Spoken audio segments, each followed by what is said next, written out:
Привет, друзья! Доброй ночи, утра или вечера, неважно.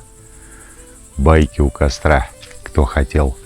Время — это пара страшных историй. Кто не любит страшные истории, особенно детские. Однажды маленькая девочка вышла из дома, и больше ее никто не видел. Каково? Знаете, в городах небо последнее время совсем не видно. У меня здесь очень ясное небо. Видно совершенно разные звезды.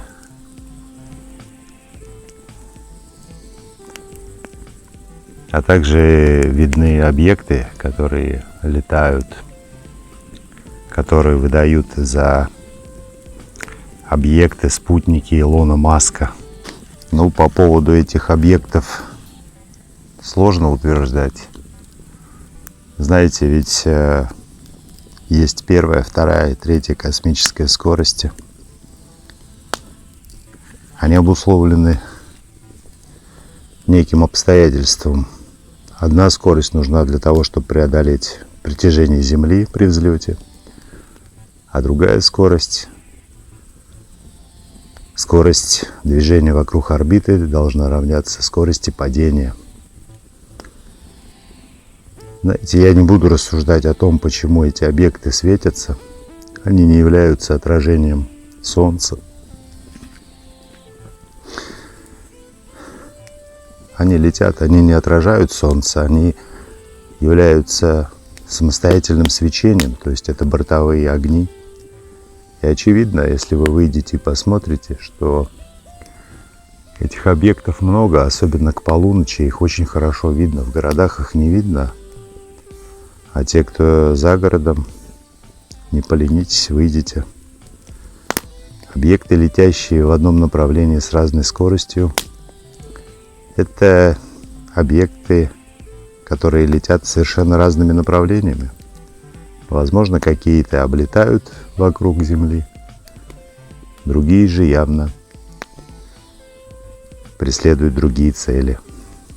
Не буду утверждать или опровергать ту информацию, что все люди являются жителями Земли, но история сегодняшняя — это вымысел, но также предостережение всем будущим поколениям. Вы поймете, что мало кто из вас с этим может что-то сделать.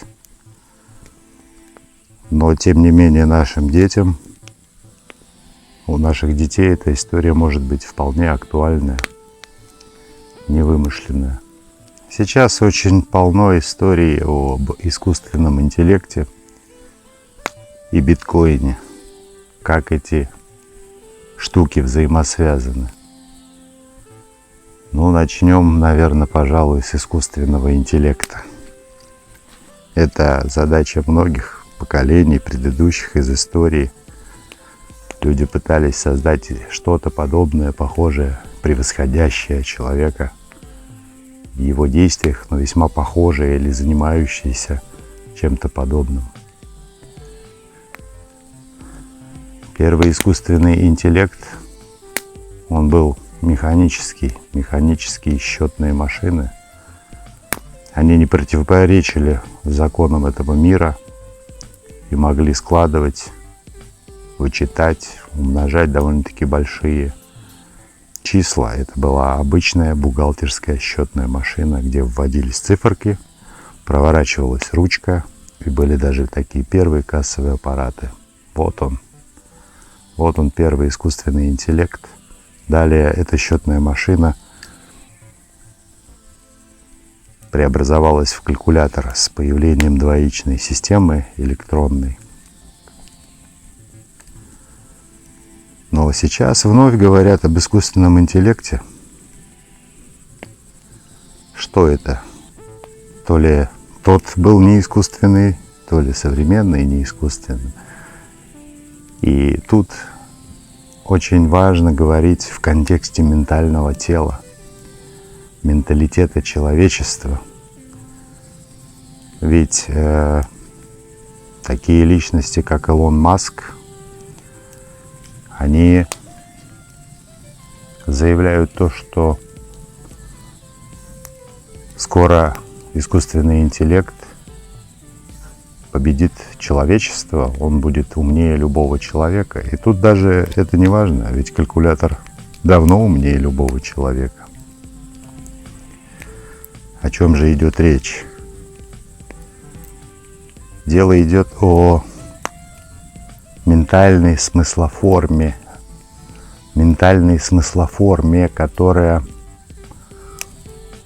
ставит на одну чашу весов калькулятор, а на вторую человечество. И причем человечество ставит в позицию догонятеля. То есть, если мы выбираем такой путь, он изначально, и об этом все говорят, он проигрышный. И нам предлагают идти по этому пути, который изначально проигрышный. Нам так и говорят, что вы, ребята, на втором месте, искусственный интеллект. И это практически навязано. Илон Маск говорит, что этот путь 50/50. Хотя, честно говоря, я не уверен в том, что люди справятся. Это та жизнь, которая ждет наших детей. Каким образом к этому увязать такие вещи, как биткоин? Очень просто. Люди верят и в искусственный интеллект, и в биткоин. Люди не верят в то, что калькулятор есть искусственный интеллект. Они верят, что это нечто другое. И это абсолютно магическое понимание мира. Зачем создавать искусственный интеллект, если все верят в его существование? Для тех, кто не понимает, как работают смыслоформы. Вернемся к биткоину. Молодежь и многие люди, которые занимаются этим, они уверены, что это такой способ заработка. И надо отдать должное тем, кто создает подобного рода очень сильные, могущественные, магические предметы и формы. Чтобы вы понимали, о чем я говорю, возьмем для начала, попробую объяснить, как не только здесь, просто человечество до этого уровня дошло. И это неизбежно будет происходить в той или иной форме. Во-первых, биткоин, все тайна по поводу биткоина, она скрыта. И мало кто себе представляет, откуда ноги растут. Если вы думаете, что это какая-то самостоятельная искусственная хрень, то вы абсолютная жертва. Вы не понимаете суть процесса, и поэтому не достигнуть ни понимания, ни уж тем более магического понимания. С чего все начиналось? Нужно было создать армию тьмы. Как это сделать? Очень хороший современный тезис, смыслоформы, пассивный заработок. Он очень сейчас всем нравится. Так вот, биткоин базировался на том, чтобы идея этих людей, которые продвигали биткоин, что человеку ничего не нужно делать, а людям нужна армия тьмы. Они предложили использовать видеокарты для так называемого майнинга.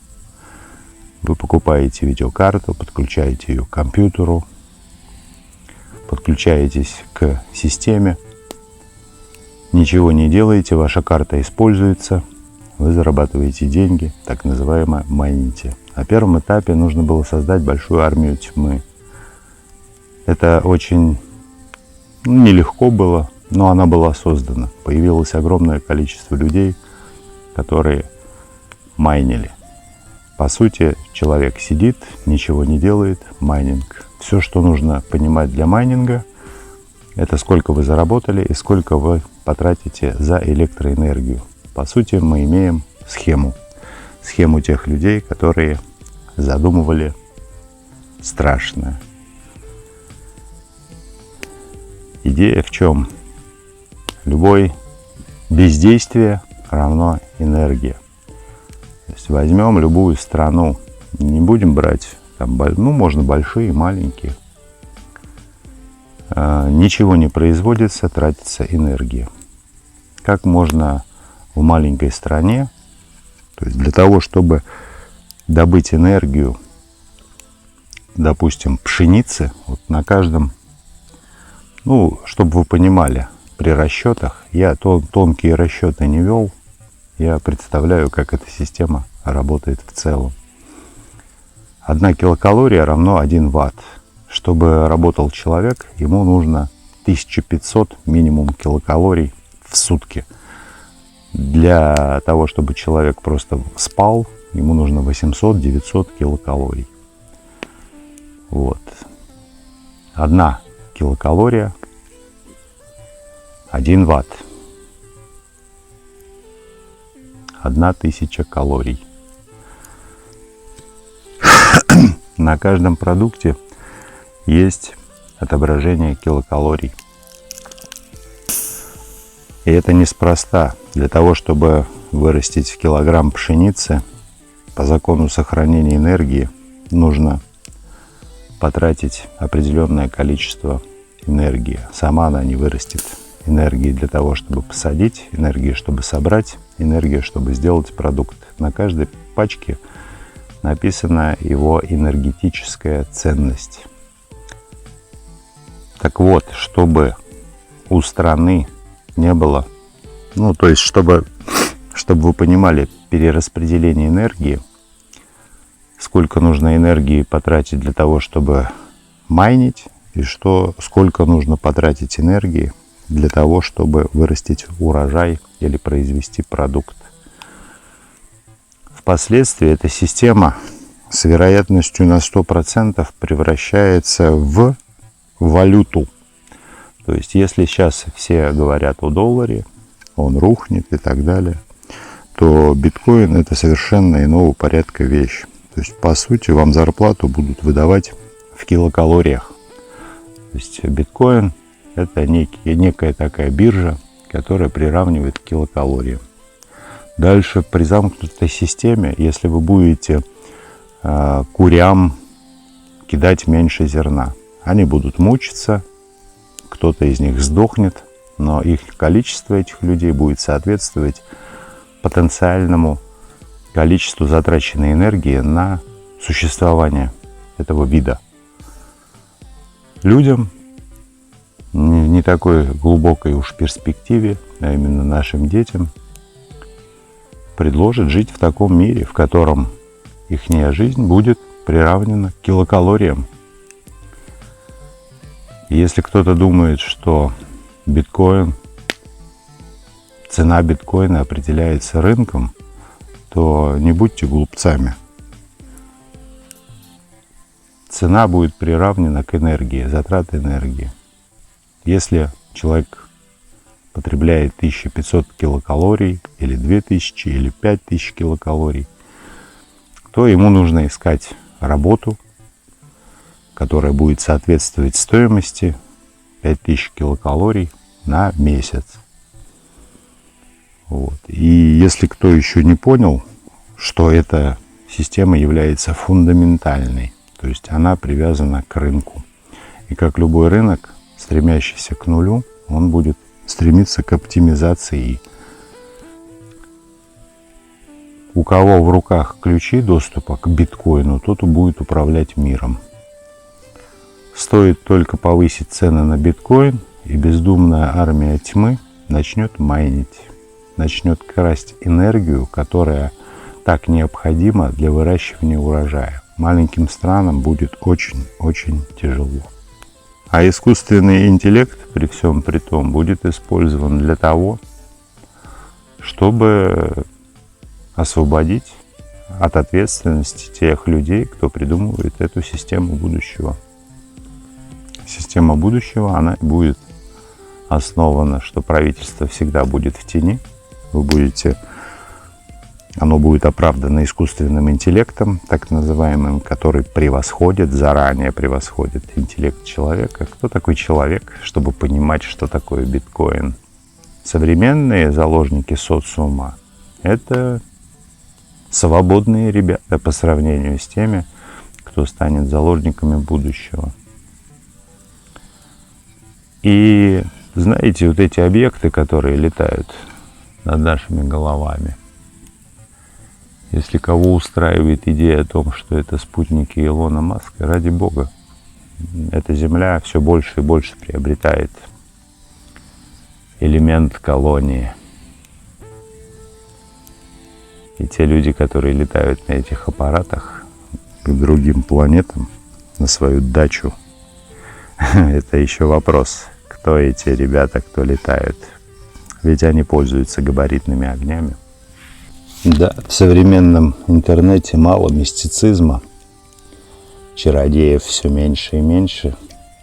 И знаете, если вы слышали подобную историю, напишите в комментариях. А если вы на этом канале ищете для себя что-то новое, то можете с удовольствием педалировать эту идею. И желательно прямо сейчас, потому что интернет и поток информации смоет эту историю в небытие. И вы никогда не узнаете человека, который впервые ее рассказал.